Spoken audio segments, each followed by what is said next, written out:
Hello, നിങ്ങൾക്കെല്ലാവർക്കും എൻ്റെ പുതിയൊരു വീഡിയോയിലേക്ക് ഒരുപാട് സ്നേഹത്തോടെ വീണ്ടും സ്വാഗതം. ക്രിസ്മസ് ഇങ്ങനെ അടുത്തുകൊണ്ടിരിക്കുകയാണ്. അപ്പം നിങ്ങൾ അതിന് വേണ്ടിയിട്ട് തയ്യാറാക്കാനുള്ള സ്പെഷ്യൽ റെസിപ്പീസൊക്കെ ഇങ്ങനെ നോക്കിക്കൊണ്ടിരിക്കുക. വട്ടയപ്പം എല്ലാവർക്കും ഉണ്ടാക്കാൻ അറിയാവുന്ന ഒരു കാര്യമാണ്. പക്ഷേ നല്ല തൂവെള്ള നിറത്തിൽ പഞ്ഞി പോലെ ഏറ്റവും സ്വാദോടെ വട്ടയപ്പം തയ്യാറാക്കുമ്പോഴല്ലേ നമുക്ക് ഏറ്റവും സന്തോഷവും തൃപ്തിയും ഉണ്ടാകുന്നത്. എന്ത് സോഫ്റ്റാന്ന് നോക്കിയാൽ നല്ല തൂവെള്ള നിറത്തിൽ പഞ്ഞി പോലെ ഇതുപോലെ ഒരു വട്ടയപ്പം ഉണ്ടാക്കി കിട്ടിക്കഴിഞ്ഞ് കഴിഞ്ഞാൽ ആരാണ് കഴിക്കാത്തല്ലേ? അപ്പോൾ നമുക്ക് ഈ വട്ടയപ്പം എങ്ങനെയാണ് ഞാൻ ഉണ്ടാക്കിയതെന്ന് ഞാൻ പറഞ്ഞു തരാമേ. നിങ്ങൾക്കെല്ലാം അറിയാമെന്ന് എനിക്കറിയാം, എന്നാലും ഞാൻ എൻ്റെ രീതിയിലൊന്ന് പറഞ്ഞു തരുന്നു എന്നുള്ളതേ ഉള്ളൂ കേട്ടോ. വട്ടയപ്പം ഉണ്ടാക്കാനായിട്ട് ഞാൻ 2 കപ്പ് പച്ചരിയാണ് എടുത്തിരിക്കുന്നത്. ഈ അരി 2-3 പ്രാവശ്യം വെള്ളം മാറി നല്ല വൃത്തിയായിട്ടൊന്ന് കഴുകണേ, അതിൻ്റെ വെള്ളം ഒന്ന് ക്ലിയർ ആവുന്നത് വരെ. എന്നിട്ട് പുതിയ വെള്ളം ഒഴിച്ചിട്ട് നമ്മളൊന്ന് കുതിരാനായിട്ട് വെക്കണേ. 4 മണിക്കൂർ തൊട്ട് 6 മണിക്കൂർ വരെ കുതിർത്ത് വെക്കണേ. ഇപ്പം നമ്മൾ അരി കുതിരാനായിട്ട് വെച്ചിട്ട് 6 മണിക്കൂറായിട്ടുണ്ട്. അതൊന്നുകൂടെ ഒന്ന് കഴുകിയിട്ട് അതിലെ വെള്ളം ഒന്ന് ഊറിപ്പോകാനായിട്ട് കുറച്ച് നേരം ഒന്ന് വെക്കണേ. അത് കഴിഞ്ഞിട്ട് മിക്സിയുടെ ജാറിലോട്ട് ആ അരിയും 1.5 കപ്പ് തേങ്ങ ചെരുകിയത്, ഒരു 1.5 കപ്പും 1/2 ടീസ്പൂൺ ഈസ്റ്റും ചേർക്കണേ. പിന്നെ വെള്ളം ചേർക്കേണ്ടത് 1 കപ്പും 2 ടേബിൾ സ്പൂണും കൂടെ മതി. മാക്സിമം പോയാൽ 1.25 കപ്പേ. പിന്നെ തേങ്ങ എടുക്കുമ്പോൾ പ്രത്യേകം ശ്രദ്ധിക്കണം, നല്ല വെള്ള നിറമുള്ള ഭാഗം നോക്കി നമ്മൾ തിരുമ്മി എടുക്കണേ. ആ ബ്രൗൺ പാർട്ട് വന്നു കഴിഞ്ഞ് കഴിഞ്ഞാൽ നമ്മൾ അപ്പം ഉണ്ടാക്കുമ്പോൾ നല്ല തൂവെള്ള നിറം കിട്ടത്തില്ല കേട്ടോ. ഇപ്പം നമ്മൾ അരച്ച ആ ഒരു മാവിൽ നിന്ന് 3 ടേബിൾ സ്പൂണ് വേറൊരു പാത്രത്തിലോട്ട് എടുക്കുവാണേ. നമുക്കിതൊന്ന് കപ്പി കാച്ചി എടുക്കണം. കപ്പി കാച്ചി എടുക്കുമ്പോഴാണ് നല്ല കുറേ കൂടെ സോഫ്റ്റ് ആവുന്നതും നല്ല സ്വാദുണ്ടാവുന്നതും. അതിലോട്ട് 1/4 കപ്പ് വെള്ളം കൂടെ ഒഴിച്ചു കൊടുക്കുകയാണ് കേട്ടോ. ഇത് കപ്പി കാച്ചാനായിട്ട് സ്റ്റൗവിൽ ഫ്ലെയിമിൻ്റെ മുകളിൽ വെക്കുന്നതിന് മുമ്പ് തന്നെ ഇത് രണ്ടും കൂടെ നന്നായിട്ടൊന്ന് മിക്സ് ചെയ്യണേ. കാരണം നിങ്ങൾക്കറിയാലോ, അരിപ്പൊടിയും വെള്ളവും കൂടെ ആ ഫ്ലെയിമിൻ്റെ മുകളിൽ വെച്ചാൽ പെട്ടെന്ന് അങ്ങ് കുറുകും. അതുകൊണ്ട് ഇത് രണ്ടും കൂടെ നന്നായിട്ടൊന്ന് ഇളക്കി യോജിപ്പിച്ചിട്ട് വേണം ഫ്ലെയിമിൻ്റെ മുകളിൽ വെക്കാനായിട്ട്. നന്നായിട്ട് അതൊന്ന് കലക്കി യോജിപ്പിച്ചിട്ട് ഇപ്പോൾ ഫ്ലെയിമിൻ്റെ മുകളിൽ വെച്ചിട്ടുണ്ട്. നമുക്കതൊന്ന് കപ്പി കാച്ചി എടുക്കാമേ. ലോ ഫ്ലെയിമിലും മീഡിയം ഫ്ലെയിമിലുമായിട്ട് മാറി മാറി വെച്ചിട്ട് വേണം കപ്പി കാച്ചി എടുക്കാനായിട്ട്. അപ്പോൾ പെട്ടെന്ന് ഞാനൊരു കാര്യം പറഞ്ഞോട്ടെ.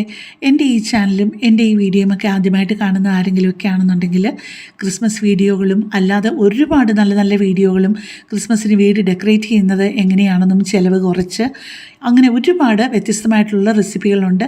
ഇനിയും ക്രിസ്മസ് സംബന്ധമായിട്ട് ഒരുപാട് നല്ല റെസിപ്പികൾ ഇനിയും ആണെന്നുണ്ടെങ്കിലും പോസ്റ്റ് ചെയ്യുന്നുണ്ട്. ഇനിയിപ്പോൾ അടുത്തത് നല്ലൊരു റിച്ച് ഫ്രൂട്ട് കേക്കിൻ്റെ റെസിപ്പിയാണ്. അപ്പോൾ അതെല്ലാം നിങ്ങൾ കണ്ട് എൻ്റെ ചാനലൊന്ന് സപ്പോർട്ട് ചെയ്യാനും ലൈക്ക് ചെയ്യാനും കമൻറ്റ് ചെയ്യാനും ഒന്നും മറന്നു പോകല്ലേ. അതുപോലെ നിങ്ങൾക്ക് ഇഷ്ടമുള്ള വീഡിയോസ് മറ്റുള്ളവർക്ക് വേണ്ടിയിട്ട് ഷെയർ ചെയ്ത് കൊടുക്കാനും മറക്കല്ലേ. പിന്നെ നിങ്ങൾ ഇതൊക്കെ ട്രൈ ചെയ്ത് കഴിഞ്ഞ് കഴിഞ്ഞിട്ട് ഒരുപാട് പേര് എന്നോട് പേഴ്സണലായിട്ട് FBയുടെ മെസ്സഞ്ചറിലും ഇൻസ്റ്റാഗ്രാമിലും വാട്സാപ്പിലും ഒക്കെ എനിക്ക് മെസ്സേജ് അയക്കുന്നുണ്ട്. ഒരുപാട് റെസിപ്പികൾ, അത് ഓരോന്നും നന്നായി എന്ന് പറഞ്ഞിട്ട്. ഓരോന്നും ട്രൈ ചെയ്തിട്ട് ശരിയാകുമ്പോൾ ഈ വീഡിയോയുടെ കമൻറ്റ് ബോക്സിൽ തന്നെ നിങ്ങൾ അതിൻ്റെ ശരിയായിട്ടുള്ള അഭിപ്രായം എഴുതി കഴിഞ്ഞ് കഴിഞ്ഞാൽ പിന്നെ ആ കമൻറ്റ് ബോക്സ് നോക്കുമ്പോഴത്തേക്ക് ഒരുപാട് പേർക്ക് അത് ചെയ്ത് നോക്കാൻ ഒരു ഇൻസ്പിറേഷനാകും. അതുകൊണ്ട് പറ്റുന്നതും നിങ്ങൾ വീഡിയോയുടെ കമൻറ്റ് ബോക്സിൽ തന്നെ കമൻറ്റ് ചെയ്യാൻ ഓർക്കണേ. ഇപ്പോൾ കപ്പി കാച്ചി കഴിഞ്ഞിട്ട് കുറേ നേരമായി, അത് നന്നായിട്ട് തണുത്ത് വന്നിട്ടുണ്ട്. ആ കപ്പി കാച്ചി ഇത് പൂർണ്ണമായിട്ടും തണുത്ത് വന്നിട്ട് വേണം നമുക്ക് അടുത്ത സ്റ്റെപ്പ് ചെയ്യാനായിട്ട്. ഇപ്പം ഞാൻ എടുത്തിരിക്കുന്നത് 1 കപ്പ് പഞ്ചസാരയാണ്.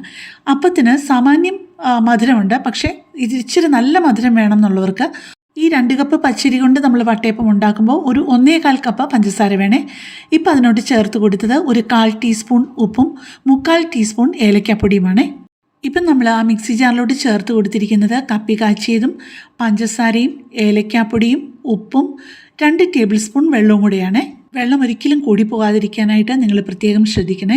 പിന്നെ ഇതെല്ലാം കൂടെ ചേർത്ത് നന്നായിട്ട് ഒന്ന് അരച്ചെടുത്തിട്ട് പഞ്ചസാരയുടെ തരിയൊക്കെ നന്നായിട്ട് അലിയുന്നത് വരെ അടിച്ചു കൊടുക്കണേ മിക്സിയിൽ. പക്ഷേ മാവ് ചൂടാവാതിരിക്കാനായിട്ട് പ്രത്യേകം ശ്രദ്ധിക്കണം കേട്ടോ. നമ്മൾ ആദ്യം അരച്ച് വെച്ചിരിക്കുന്ന അരിയുണ്ടല്ലോ, അതിലോട്ട് ഇതും കൂടെ ചേർത്തിട്ട് ഒരു നിവൃത്തിയുണ്ടെങ്കിൽ സ്പൂൺ കൊണ്ട് ഇതൊന്നും ഇളക്കി കൊടുക്കാതെ കൈകൊണ്ട് തന്നെ നന്നായിട്ടൊന്ന് ഇളക്കി കൊടുക്കണേ. അത് കൈകൊണ്ട് തന്നെ ഒരു 1-2 മിനിറ്റ് ഇതുപോലെ നന്നായിട്ടൊന്ന് ഇളക്കി കൊടുക്കണേ. ഇപ്പം നന്നായിട്ട് ഇളക്കി യോജിപ്പിച്ചിട്ടുണ്ട്. പക്ഷേ അത് ഒരു കൊച്ചു പാത്രമാണെന്ന് എനിക്ക് തോന്നിയത് കൊണ്ട് കുറേ കൂടെ വലിയൊരു പാത്രത്തിലോട്ട് മാറ്റിയിട്ട് അതൊന്ന് ഫെർമെൻറ്റ് ചെയ്യാനായിട്ട് വെക്കുകയാണ്. ഒരു 10 മണിക്കൂർ ആയപ്പോഴാണ് ഇത് നന്നായിട്ട് ഫെർമെൻറ്റ് ചെയ്ത് വന്നത് കേട്ടോ. കാരണം ഇപ്പം ഡിസംബർ സമയമായതുകൊണ്ട് തന്നെ അത്രയ്ക്ക് അങ്ങ് ചൂടില്ലല്ലോ. അത് തന്നെയല്ല, 1/2 ടീസ്പൂൺ ഈസ്റ്റല്ലേ ചേർത്തിട്ടുള്ളൂ. ഇപ്പം ദേ നന്നായിട്ട് പതഞ്ഞ് നല്ലതായിട്ട് വന്നിട്ടുണ്ട്.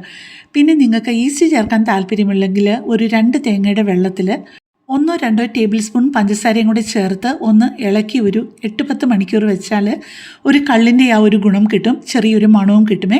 അപ്പോൾ നിങ്ങൾ അപ്പത്തിന് അരയ്ക്കുമ്പോഴത്തേക്കും വെള്ളം ചേർക്കുന്നതിന് പകരം ഈ തേങ്ങാവെള്ളം ചേർത്ത് കഴിഞ്ഞിട്ട് ബാക്കി വെള്ളം ആവശ്യമുണ്ടെന്നുണ്ടെങ്കിൽ പിന്നെ ചേർത്താൽ മതി. എനിക്ക് ഈ ഒരു അളവിലുണ്ടായിട്ട് സാമാന്യം വലിപ്പത്തിൽ ഒരു 3 പാത്രത്തിൽ വട്ടയപ്പം കിട്ടിയേ. ആ 3 പാത്രത്തിലും ഇച്ചിരി ബട്ടറോ എണ്ണയോ നെയ്യോ എന്തെങ്കിലും ഒന്ന് തടവി അതിൻ്റെ ഒരു പകുതിയോ മുക്കാൽ ഭാഗമേ അതൊഴിച്ചു കൊടുക്കാവുള്ളൂ കേട്ടോ. നേരത്തെ നമ്മൾ ഏത് പാത്രത്തിലാണോ ആവി കയറ്റുന്നത് അതിൽ വെള്ളം ഒന്ന് തിളപ്പിച്ച് വെച്ചിട്ട് ആവി വരാൻ തുടങ്ങുമ്പം നമ്മൾ ആ തട്ടിലെടുത്ത് വെക്കണേ.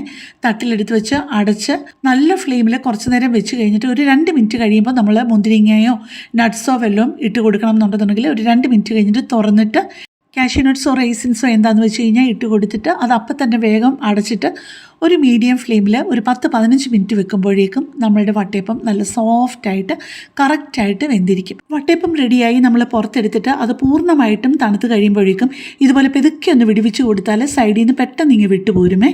പിന്നെ ഒരു കാര്യം ഞാൻ എപ്പോഴും ശ്രദ്ധിച്ചിട്ടുള്ളത്, ഒരിച്ചിരി കട്ടിയായിട്ട് വട്ടയപ്പം ഉണ്ടാക്കുമ്പോൾ വട്ടയപ്പത്തിന് ഇച്ചിരി ഹൈറ്റ് കിട്ടിക്കോട്ടെ എന്നോർത്ത് ഇച്ചിരി ഹൈറ്റ് കൂട്ടുമ്പോഴേക്കും മറ്റേതിൻ്റെ അത്രയും സോഫ്റ്റ് ആവത്തില്ല കേട്ടോ. അധികം കട്ടിയില്ലാതെ എടുക്കുന്നതാണ് കുറച്ചുകൂടെ നല്ലത്. അപ്പോൾ സാധിക്കുന്ന എല്ലാവരും ഈ റെസിപ്പി അനുസരിച്ച് അളവുകൾ തെറ്റാതെ ഈ വട്ടയപ്പം ഒന്ന് ട്രൈ ചെയ്യണേ. കണ്ടല്ലോ അല്ലേ, നല്ല നിറത്തിൽ എന്ത് ഭംഗിയായിരിക്കുന്നു കാണാൻ, കഴിക്കാനും അതുപോലെ നല്ലതാണേ. അപ്പോൾ കൂടുതൽ നല്ലൊരു വീഡിയോ ആയിട്ട് നമുക്ക് പിന്നെ കാണാം. താങ്ക്